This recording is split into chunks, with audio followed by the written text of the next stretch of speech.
Corona का graph तेजी से गिरा है, लेकिन कोरोना की तीसरी लहर का खतरा भी आ रहा है। इससे 18 साल से कम उम्र के बच्चों को प्रभावित होने की संभावना बताई जा रही है। इससे बचने के लिए योगी सरकार के आदेश पर तैयारी शुरू है। बच्चों के लिए हर सुविधा से लैस अस्पताल तैयार किए गए हैं, जिसमें बच्चों के लिए खिलौने से लेकर कार्टून तक उपलब्ध है। देखिए स्पेशल रिपोर्ट।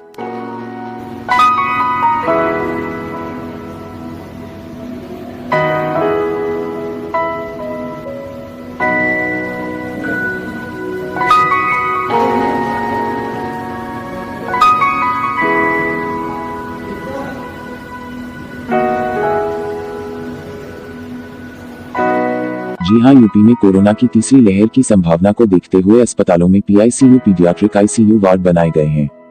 इसमें ऐसा माहौल बनाया गया है कि अगर बच्चों को एडमिट करना पड़े तो उन्हें मनोरंजन के हर साधन मिले और अस्पताल में रहने का बच्चों को एहसास भी न हो सके।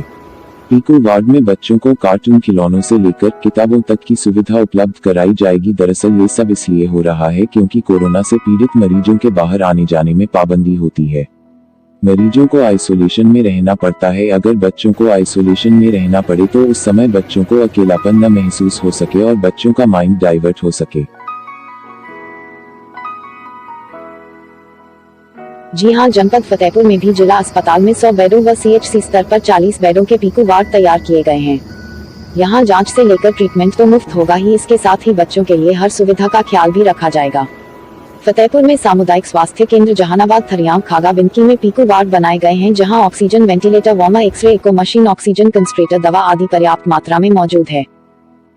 हमारे यहाँ पे जो हॉस्पिटल है जिला अस्पताल में 100 बेड का पीडियाट्रिक आईसीयू वार्ड बनाया जा रहा है, जिसमें जो भी अति गंभीर रूप से बीमार बच्चे होंगे 18 वर्ष तक की उम्र के, जो कि पीडियाट्रिक या एज ग्रुप में आते हैं, उन सभी का पूरा इलाज संभव हो पाएगा। जिसमें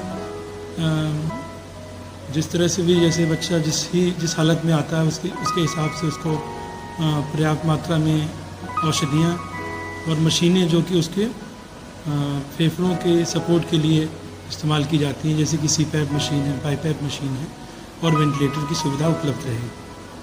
कौन कौन से उपकरण रहेंगे मूल रूप से जिनके माध्यम से उनकी जो है इलाज किया जाएगा? जी जी।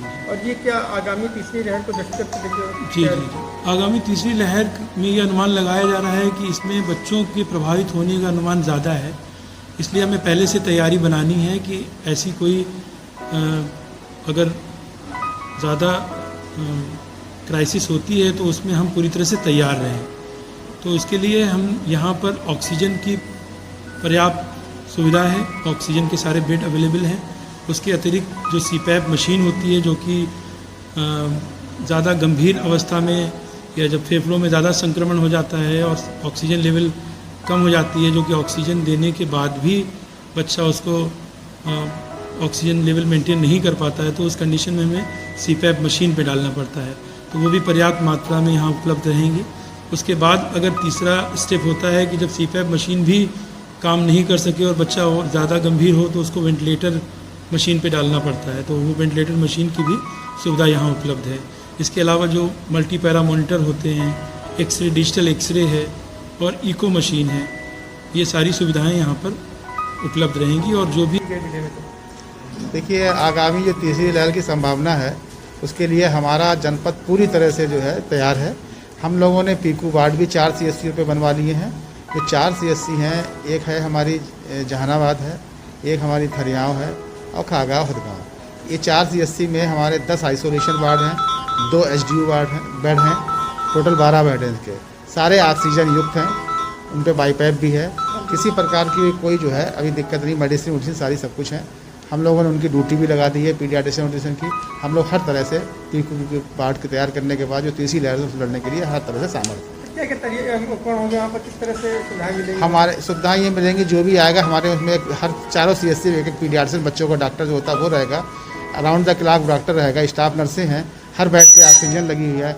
ऑक्सीजन का मेरे यहाँ जैसे बिनकी के अंदर तो हमारे पास ऑक्सीजन प्लांट भी लग गया है, हम पे ऑक्सीजन कंसनट्रेटर भी हैं, हम पे सिलेंडर भी हैं। हम पूर्ण रूप से तैयार है, जो भी दवाइयाँ हैं वो सारे पास उपलब्ध है।